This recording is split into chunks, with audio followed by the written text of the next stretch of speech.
Divorce me, because I can't take care of you. I want to be free. He started saying that as soon as I was put in a wheelchair. I didn't expect him to say that to me after spending 40 years together. I have plenty of complaints about my husband, but to be told like that after being together for over 40 years and thinking we are family is just, it's too late to regret giving me up, the wife who would have done anything for him. My name is Mindy. I'm 67 years old, and I have been buying all kinds of skincare products because I'm worried about my cracked and crusty skin. I'm 67 years old. I'd like to have soft skin again. Is it too late for me? No. My heart is still young and healthy, so I should be fine. I can say that now. But my heart used to be so full of life. That was about 3 years ago. I was in troubled relationship with my husband Greg. We have been living on our pension since we retired a few years ago.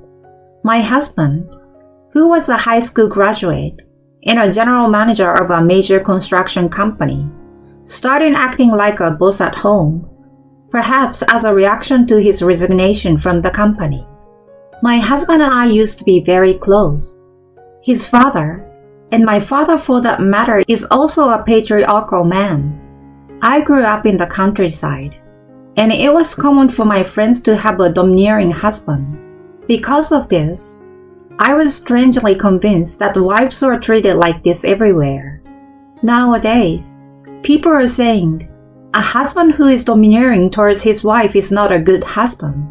I feel that this is true though. My stubborn husband and Regina, our only daughter, have always been at odds with each other. As an adult, she is in touch with me, but she and my husband are estranged. Even my daughter rejects him. I must be the only one who can get along with my husband. If it's his domineering nature, I could accept it because I'm used to it. After retirement, my husband started to nag me about how I didn't clean the house well enough, or how inefficiently I did the housework, and I honestly thought it was a nuisance. When I asked him if he wanted to have lunch, he would say, "Just something simple." And when I served him a simple meal, he would get angry at me for cutting corners. When I was cleaning the kitchen, he would say that the drains were not clean enough.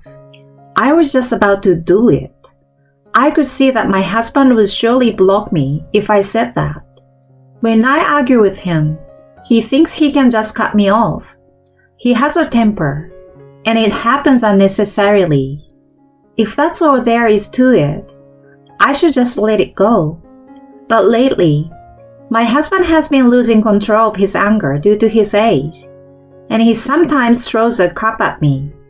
So I have been refraining from talking back as much as possible. At work, he would get angry at his subordinate with a smug look on his face, and I guess that's where he used to release some of his stress. That's gone. I feel like everything is pointed at me now. One day, when the topic of divorce came up on TV, it hit me so hard that I couldn't think of it as someone else's problem. I was shopping when I collided with a bicycle and fell down, breaking my knee and requiring an operation. My husband, who was standing next to me at the time of the accident, said to me while I was in pain, "You are exaggerating." He looked at me coldly and quickly went home. When a passerby kindly arranged for an ambulance and I was admitted to the hospital, my husband threw the least amount of luggage and documents to the receptionist and didn't even accompany me to the surgery. And the day after the surgery, "What are you going to do about the house?" When my husband finally came to visit me and asked me that, I couldn't help but think, huh? What? I asked back, what was this crazy husband talking about? "I'm talking about the house. I had no choice and did it. But what are you going to do from now?" My leg feels like it's going to hurt. Can you just do it yourself until I can feel my feet again? I was frustrated by the stress of being in a hospital, and I told my husband what I really thought. Naturally, my husband was furious. He started to make a big fuss in the hospital room with his own thinking that his wife was lazy and not prepared enough to take care of the house. The nurses immediately rushed to the room and picked up my husband. But needless to say, the other patient looked at him scornfully. It's hard to have a husband with a temper. I have one too. My friends were living in other places, so I had no one to talk to about my relationship with my husband.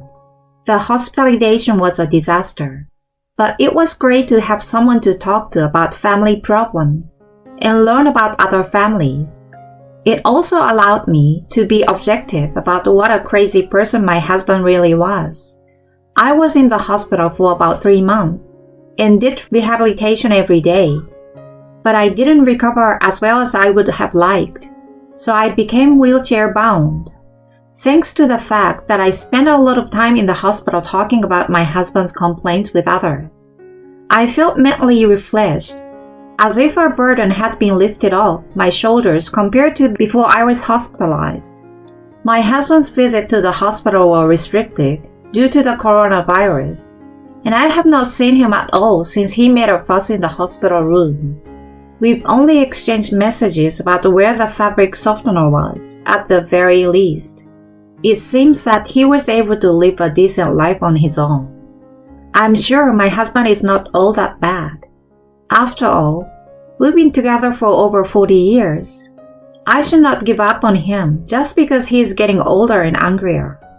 But I should be a forgiving wife who can let bygones be bygones.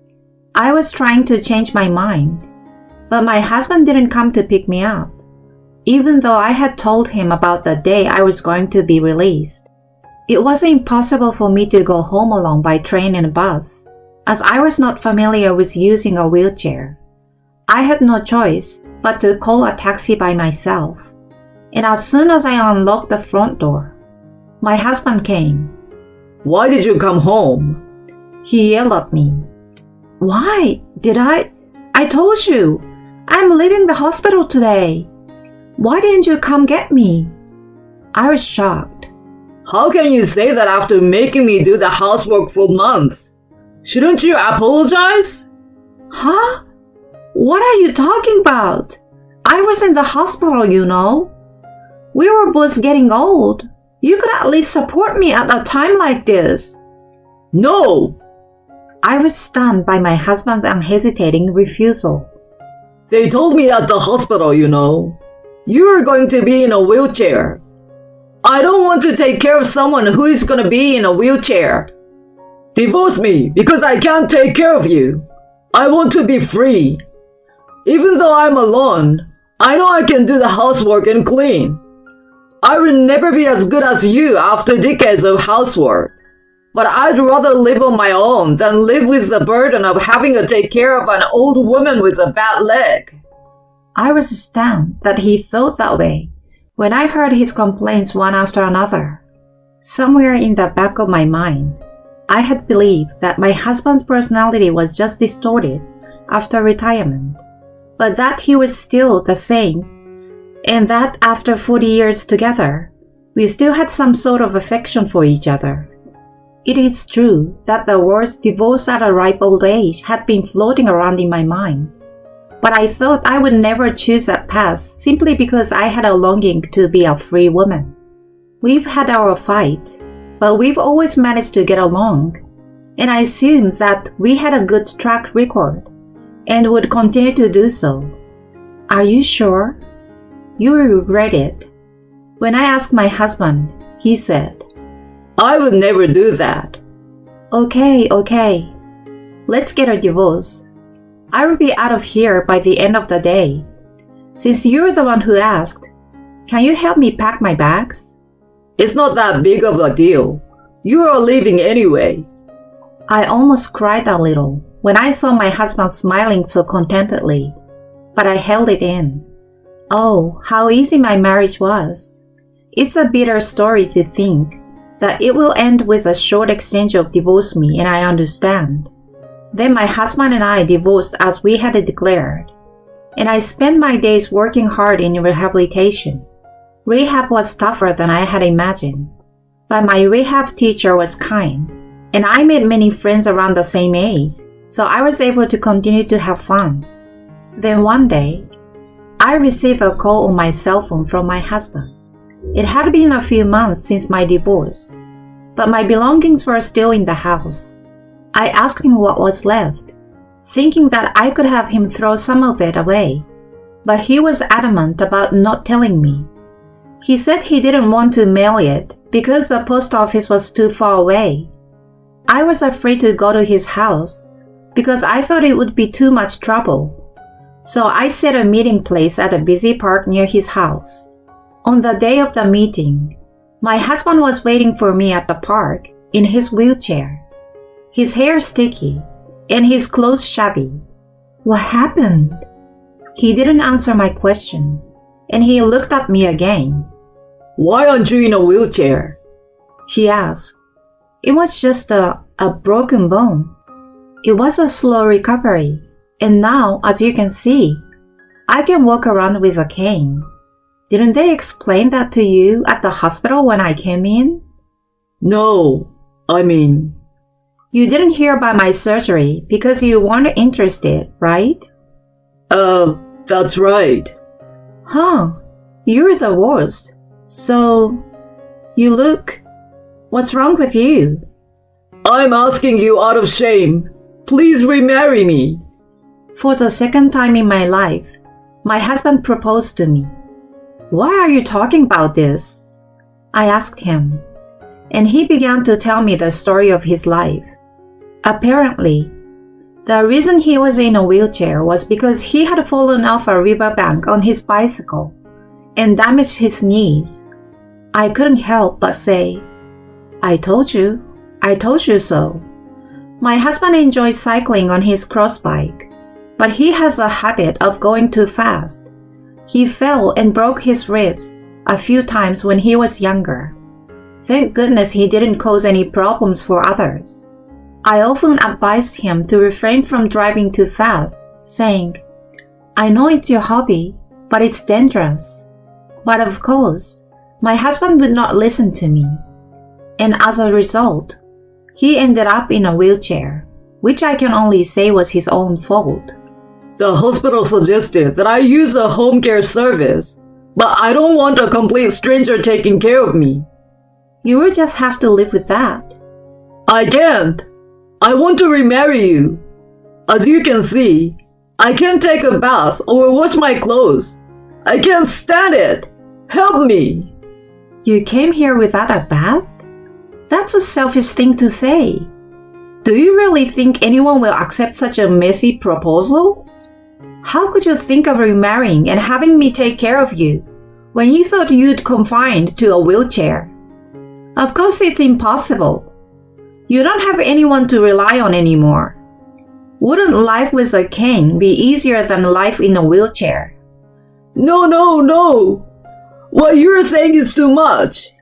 He's a man who has always done nothing, so he takes it for granted that someone will do something for him. But absolutely not. I don't want to remarry because you're a pain in the butt. I want to be free, okay? When I said no to his proposal, it was as if I was giving back his words at the time of divorce, when I asked if he was serious. To me, your proposal now is more like, are you serious? You are so brazen and shameless. I replied with a smile. Think again. You abandon me like this? My husband keeps ranting. Abandonment is not a very nice thing to say. In such a state, a wife would. No, I'm a stranger now, so you can't rely on me. It was you who gave up on me in the first place. The accident, your condition, it's all your fault. You can live the rest of your life with your dirty hair and shabby clothes and not bathe at all. I had said all the things I wanted to say, things I never said in the divorce. I was right. You're going to regret this, see? My husband seems to realize that there was nothing he could do about it, and he was completely done. At the time of the divorce, I thought, he's a man who has taken it for granted to work hard for many years. So even if living alone seems easy now, the day will come when he will get hurt. I never thought it would turn out this way. Enough! I will give up on you and have Regina take care of me. I don't think that's possible. What? Regina already lives with me. I mean, she hates you. Her husband hates you. And you think you can count on her now? My husband stood there stunned at my words. I think he really wanted to rely on our daughter. I wonder if the bike ride had messed with his head too. Well, I guess there's really no one else to turn to. Well, why don't you just ask for home care? By the way, there are 3 reasons why my husband's only daughter hates him. The first is that he was too much of a domineering husband. Not only me, but he even tried to make my daughter buy alcohol for him while we were eating. I'm not your slave! She hated him. Secondly, he often introduced his subordinates to my daughter, hoping that he could get one of his own men to marry her. Of course, I stopped him, but he often brought his subordinate to our house for dinner, saying that he did not intend to introduce them. And my daughter could not stand the atmosphere of what seems to be a blind date and became angry. Third, when my daughter got married, my husband heard that one of her husband's siblings had a limp. You want my daughter to take care of him? He vehemently opposed their marriage. Regina's husband declared that he had no such plans and would not let her do that, but my husband did not believe him. He originally wanted to marry his daughter off to a good man. I understand his concern for his daughter, but it would have been better if he had only opposed the marriage out of concern for his daughter. But instead, he spoke out of turn, questioning her brother-in-law's morals without even knowing him well enough. If I were to reproduce those words here, I would be flamed at once. I could understand my husband's feelings, but there was no way he could convey his true feelings to my daughter after he had spoken out in such a foul manner, saying that it was a result of his excessive concern for her in his own way. My daughter got married as if they were eloping. I was the only one who did not oppose the marriage, so we kept in touch afterwards. But as I said before, my husband has been estranged. There was absolutely no room for him to live with his daughter and her husband in that house. In the end, their married life is going well, and she is living comfortably as a full-time housewife. I can say that their marriage was a good decision. In fact, I feel sorry for my daughter because I'm now the one who depends on her now that I'm divorced and don't have anywhere else to go. But my daughter Regina says, I really like your beef stew, so please make it again when you get well. I was glad to hear her say that. When I told him about our situation, he said, Then what should I do? You're not a baby. You can figure it out on your own, right? Well, no. I have my daughter waiting in the car. Take care. I said that and left. I'm a woman walking with a cane, and he's a man in a wheelchair. He could have caught up with me if he tried, but he didn't. He was just stunned. I remember he just looked down. After that day, my husband contacted me again, asked me to meet him again because he hadn't given me the things that I had left behind. But since my husband was empty-handed that day, I assumed that he was just bluffing, so I didn't accept his invitation. He seems to have lost his mind and asked for a helper. But just like his attitude toward me, he'd say, Do this, do that. The helper seems to have lost her temper and abused him with all kinds of foul language. Of course, the helper was punished and stopped coming to my husband's home. But my husband seems to be traumatized by the incident. He is now a bit suspicious of people. It seems that the usually strong-minded people are weak once they were bullied. The current helper seems to be kind, but my husband is still scared and wants me to come back. I don't want to play into his hand. On the other hand, my legs are much better, and I can go for a walk easily, though not as smoothly as I could before the injury. I go for a walk with my daughter and grandchildren when it's a sunny day, because I hear that if I don't walk, the condition of my leg will get worse. Sometimes, my daughter Regina drives us to a nearby field, where there is a little slope, and we often have a picnic together. I had planned to leave this house when I could walk, but Regina told me that the children are attached to me, and if I did not mind, I could stay here with them. So I decided to stay. Unlike my husband, her husband takes care of himself and helps my daughter with the housework. She is a really good girl and takes the initiative in supporting me. I am happy to have such a wonderful family after my divorce from my husband. Thank you, dear. Suck it up.